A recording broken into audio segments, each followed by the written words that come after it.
Okay, so first of all, a very warm welcome to today's Diginomics Brownbag Seminar. Today, we are extremely happy to welcome Timm Teubner. Timm is a professor at the Faculty of Economics and Management at the Technical University Berlin. He is also a member of the Institute of Technology and Management, the Einstein Center Digital Future, and he is a fellow of the Berlin Center for Consumer Policies. He received his PhD from the Karlsruhe Institute of Technology, and his research focuses on the analysis and the design of online platform ecosystems.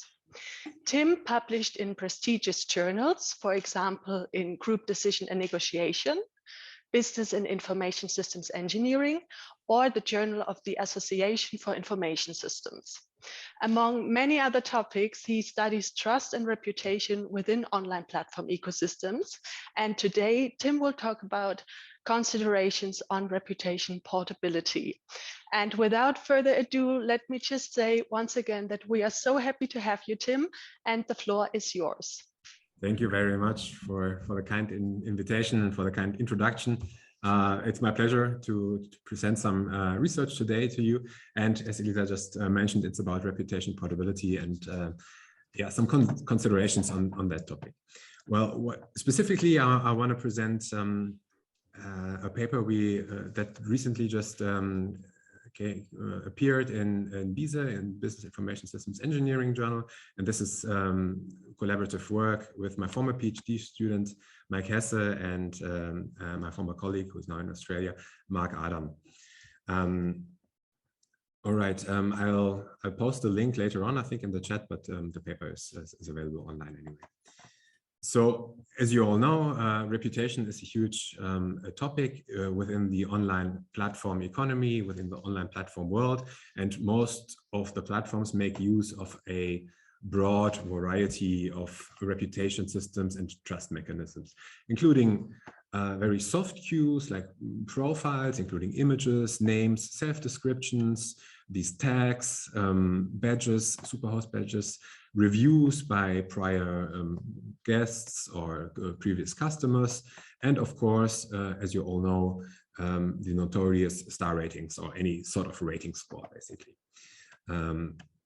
Okay, let me just click through all the cues. And this is not only true for platforms like Airbnb, but basically for the entire bandwidth of platforms we know. And it's really difficult to keep these slides up to date because these platforms come and go, of course.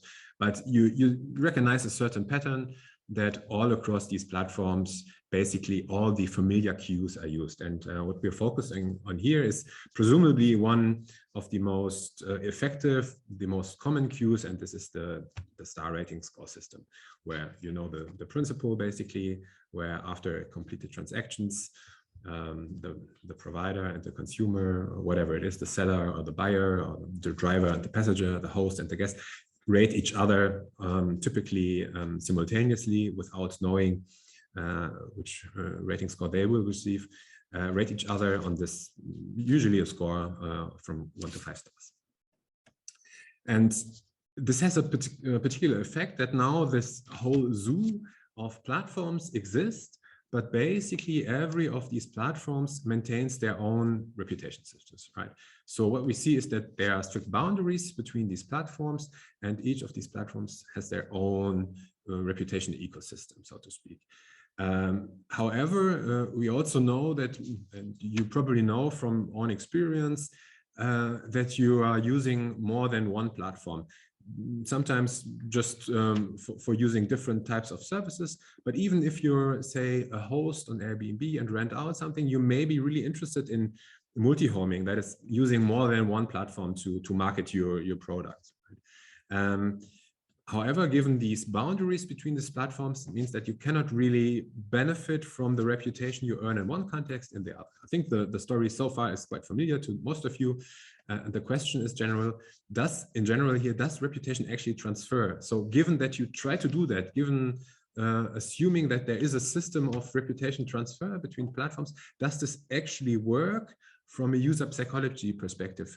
Would you recognize, or would you accept these imported ratings from some other context actually as being valid? And would this actually create trust between users? So this is the main question here. And as you may have noticed, this user here on eBay has impeccable 5-star ratings, and along the process of importing it, somehow 1 star got lost. And this also hints to a question: how does this transfer actually work in terms of how do these values transfer? Right? And especially interesting also from a competitive and regulation perspective is, of course, what happens if these imports happen between competitors. Because, right, you see that here eBay and Airbnb are not in the same business pool, so to say, but Wimdu and Airbnb would be. So there may be a lot of tension created between competing platforms, of course. So the main question, once again, how does reputation transfer between platforms? Specifically, what we're asking here is, how does the presence of star ratings, and importantly, is also including the respective values, affect the associated users' trustworthiness, right? And yeah, given that these ratings can either root from within the platform, we call this on-site reputation, or that they are imported from somewhere else, imported reputation or legacy reputation from another platform where this reputation was established. And one really interesting note here is that this is not really a new topic at all, or a new idea at all. Since I think Airbnb really became big and active worldwide around 2012. I think it was founded in 4 or 5 years even before that, but it really became popular and big around that time. And you may be familiar with Rachel Bootsman, who was an early proponent of these sharing platforms and services. And early on, there were ideas about aggregating reputation across different platforms, coming up with different mechanisms to do so. And there have been repeated attempts to actually do that. Services like Trust Cloud, Briefly, Connect.me, TrustRank, etc.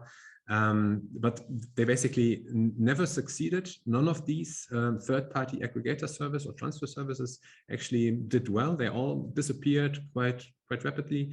And even the latest 2 ones, Deemly and Tratey, which were services that also try to establish some sort of reputational passports, aggregate your scores from different sources.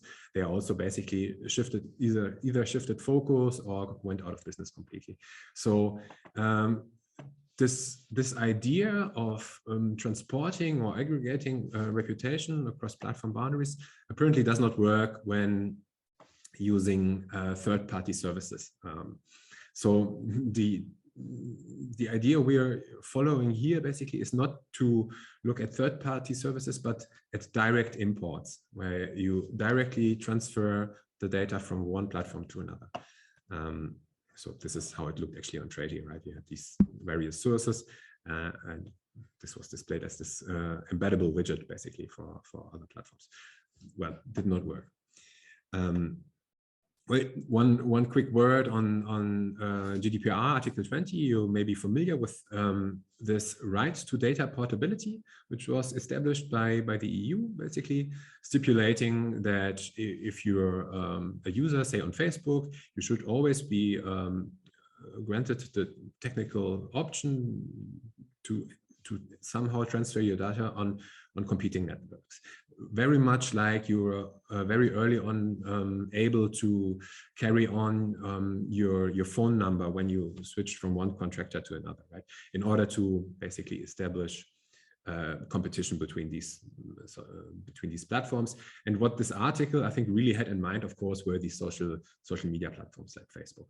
And the entire article is basically geared towards data that is created in these types of platforms, which is user-generated data, right? The likes you give, the photos you upload, the comments you write, the posts you do, everything that you generate. And this is also why I guess this article specifically refers to data provided by the user themselves.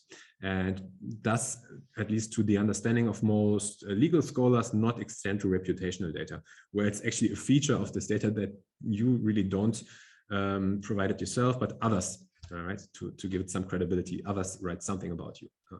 And this at least in the opinion of most scholars, not include reputational data whatsoever. Probably even if it would, the way it's formulated right now, it wouldn't actually work, since the fact that you're able to download this reputational data and then do what with it, right, wouldn't really help you much.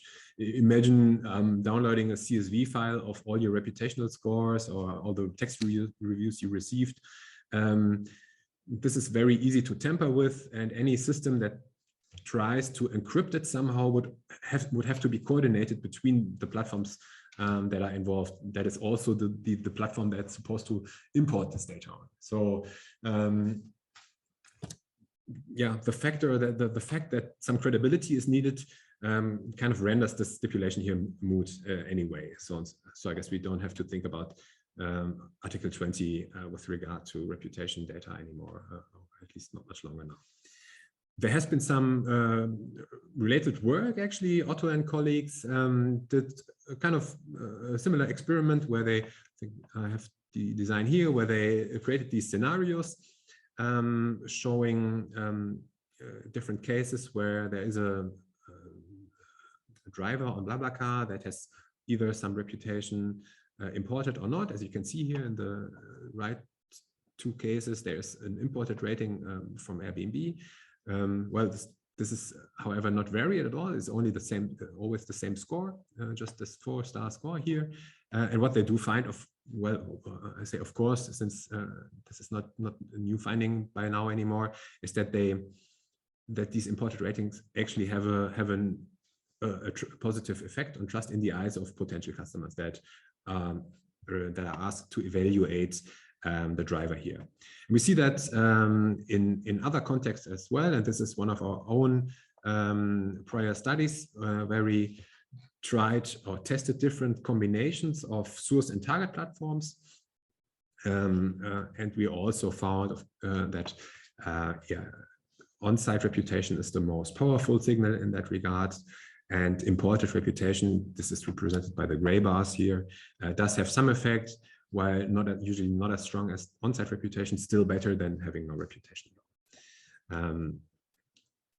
And what we're trying to do now here is actually to go a step further and also evaluate the complementors' trustworthiness based on their on-site rating and the imported rating, but also these ratings values, not only using a fixed value of 5 stars, but basically testing the entire scale.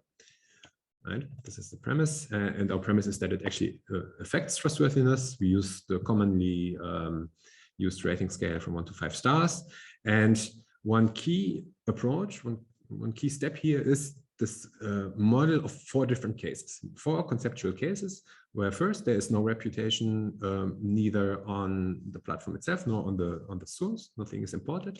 Second, there's only an on-site rating. This is basically the status quo, where you can, when you start in case 1. Over time, you get into case 2 and have some, and have collected some on-site rating. And then these 2 more cases where there is no on-site rating, but you imported some rating from somewhere else. And last, both ratings are present, right? There's some on-site reputation, but you also imported a rating. And these ratings may have similar or even different values. We model this by regular linear regressions. So we assume linear effects on this 1 to 5 scale. This is probably already a limitation right there, but we allow for interaction between the rating scores. And this is what it basically looks like. And this is not a regression equation here. This is the conceptual equation, right? For these 4 cases, 1 to 4. Just one hint. I mean, it's raining down parameters and variables on you, but I think it's not as it shouldn't scare you, because this is not very complicated. These are basically just the four cases we see here, right? The on-site rating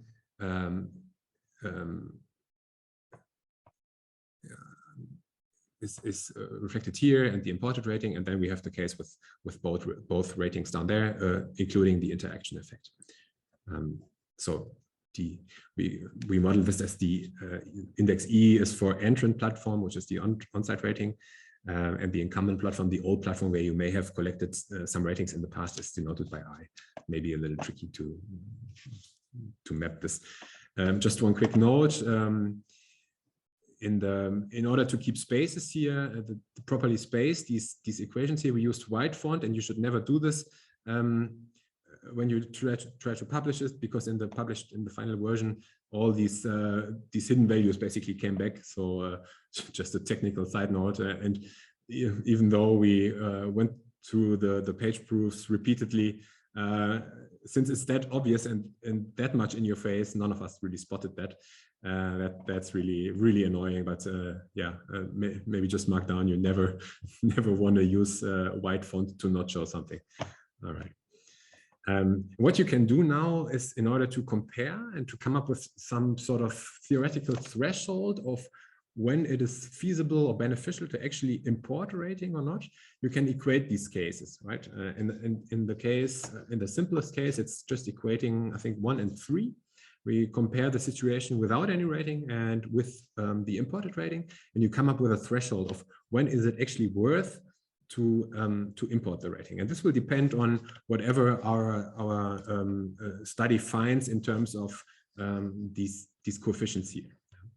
And likewise, if you already have a rating, then this threshold, this import threshold, will depend on this on-site rating, which is seen here as RE in this term. Right? And the interesting part, of course, is now to run the study, to run this scenario-based online experiment, where we used a between subjects design, almost 500 people, full factorial. So each participant only saw one specific scenario. We recruited the sample via Prolific, quite easygoing in that sense. And we basically used single item scales for the main variable here, the complementary trustworthiness, which of course is a little bit shaky, I guess, in terms of consistency maybe, but yeah, there have been quite good experiences with these types of scores. So for a rough assessment, I think it's feasible to actually do this. This is how this looked. Just to give an impression, a very abstract representation, of course, of this platform, and you could see here this hypothetical happystay.com platform. This user would have some sort of rating here and also some sort of imported rating here. We fixed the types of platforms. We focused on this accommodation stay scenario here, hence only Airbnb as the source platform and only HappyStay as the import platform, in order not to create too much variation in terms of contexts that would affect effectiveness as well. Right. The treatment table basically looks like this. So we actually tested all these different cases. We don't consider all these tiny cells here different treatment conditions. Basically, the main part here is basically considered one treatment with different scores. And then we would also have these cases where either no important rating was present or no on-site rating was present, or neither rating was present. And we try to balance this a little bit, as you can see by these numbers here.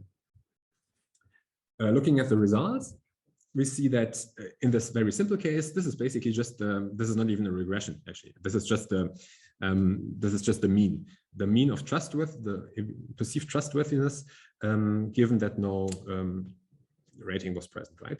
And this is an abstract score. It's normalized on a scale from 0 to 1 here.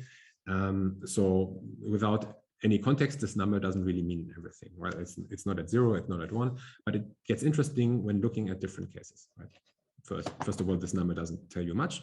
Looking at case number 3 now, only the imported rating, we see that, well, there's some kind of offset, some kind of slope, and putting this into the same diagram gives you some perspective. And we see that, well, we have a positive effect.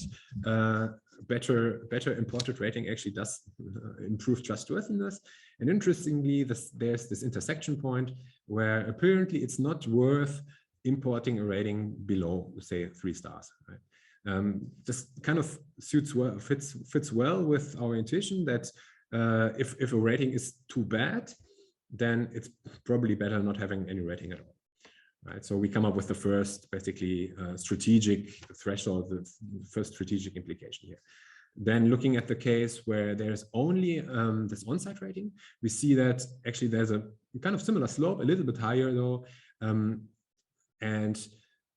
Yeah, the threshold actually here emerges where it's better to have no rating than receiving a very bad first rating, which is a little bit lower. So having a 2-star rating, you would probably try to delete your account and start over again on the same platform, since having no rating is actually better as compared to this case.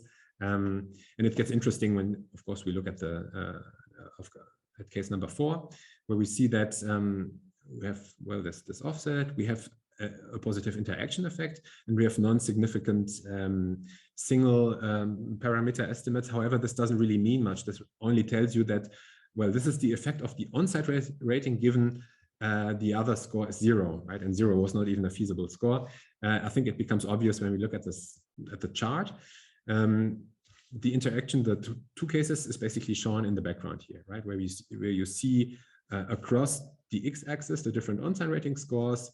It's kind of spread up into the different imported rating scores. And you see that, well, given that this on-site rating is really, really small, and if you enlarge these lines and go to actually 0 stars, you would come up with the difference that is shown in the regression, right? This non-significant difference, however, which doesn't mean really much. We see that, well, given some actual average rating score, better imported ratings are better, and better on-site ratings are better, which is not the case for the lowest possible imported score. And we see positive interaction. These lines basically blow apart when we go to the right-hand side. So they are mutually reinforcing in a way.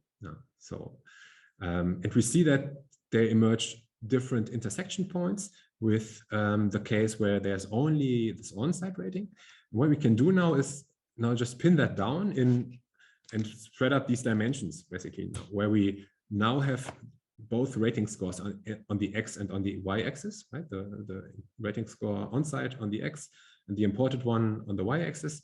And this creates the strategic decision boundary, basically, where given these two values and these particular combinations, we can decide whether it's actually worth importing it, or which is true on the upper left side here, or whether it's not really beneficial to you to import this rating, right? And this is always true, of course, when either the already existing rating score is sufficiently high, or the to be imported rating score is sufficiently low, right?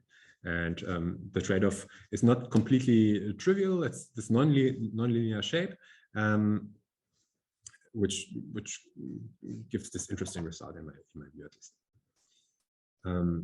Okay, we did a couple of robustness checks, and this is the big wall of numbers here, which basically shows you that controlling for disposition to trust, so some trade variables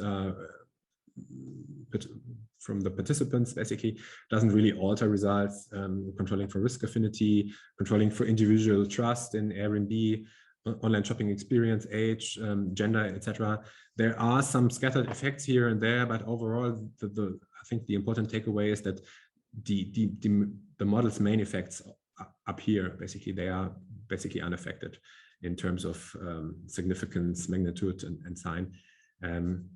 The rightmost column here is interesting, where we actually did not control for the interaction, simply putting the on-site and the imported rating side by side. And here, of course, you can see that both have a significant effect, right? Because we had actually some issues with reviewers that did not really get that these non-significant results here that don't mean that these ratings don't have an effect in this case where two ratings are present.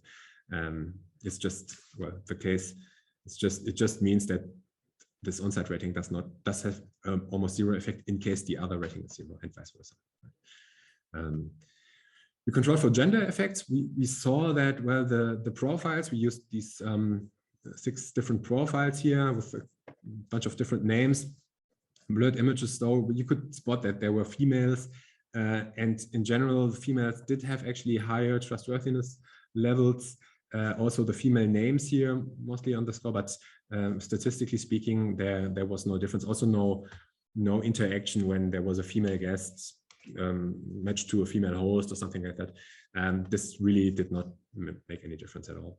And last, we also looked at, based on reviewer feedback, actually looked at user perceptions about the review distributions on different platforms. Since one critique was that, of course, well, how well a rating will work in a given context will also depend on your subjective perception of how good this rating is in its particular source context, right?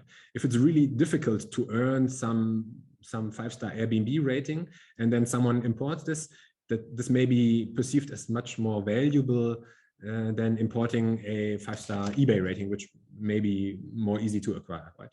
And in order to counter that, or to add some perspective to that, we actually asked another sample of, I think, 400 something users here to give their perception of how rating distributions are actually, well, these ratings are distributed across different platforms. And what we see is that these distributions are fairly similar. If we correlate these distributions, we find an average correlation of 90-something%. So I mean, there are particular differences here and there, but overall we see that the vague user perception of how these rating distributions across platforms actually look are fairly similar, I'd say. And last, one interesting other aspect to look at, and this was not even part of this paper actually, but looking at rating discrepancy, right? In case you actually have the on-site and the imported rating, there's this new concept actually arising where there may be either some sort of conflict between the ratings, or they may somehow reinforce each other or be very similar, right? And looking at rating discrepancy, and this is simply the absolute difference between the rating scores, regardless of which one is better, shows that looking at trustworthiness as the dependent variable here, oh no, it's purchase intention in that case. But we see that rating discrepancy actually has a negative effect. And this also holds when controlling for other stuff, like what is the average score, what are the single particular ratings, and also when looking at interactions. Right. Okay, to come back to our research questions and to finish up. But we see that, yes, in fact, reputation does actually transfer between platforms from a user psychology perspective. You can infer some sort of trustworthiness. What we tested here was a same context transfer between platforms from a very similar context, accommodation sharing. And here, this is actually quite effective. And we see that these rating scores actually interact with each other. So rating effectiveness is contingent on the respective other score. And we see a positive interaction. So this first means that there's some sort of mutual reinforcement. The better the rating is you already have, the more the imported one may actually help you. And also whether it's worth importing the rating will somehow also depend on the score, where it's somehow probably a very contrary effect, where actually importing will be less likely to be beneficial if the rating you want to import is too bad, or the one you already have is too high in comparison to the other rating. So overall, what we take away, I guess, is that from a political perspective, that reputation portability is in fact a potential means to address the issue of platform competition and user lock-in, basically. It won't happen in it by itself, since platforms usually don't have the incentive to give away reputation to establish some sort of export. Platforms wouldn't do that, although probably being interested in importing reputation. And of course, there will be potential side effects that need further exploration, like demand concentration, where you could assume that now giving very active, highly successful users the possibility to transfer their ratings to other platforms, to other contexts, they may subsume even more demand and even more of the markets, whereas before they were enclosed to one particular platform, and now roam around different platforms. So this could actually create new or additional problems that are not really taken into consideration thus far. But with that, I want to conclude. Thank you very much for your attention, and I'm really looking forward to discussing with you. Thank you.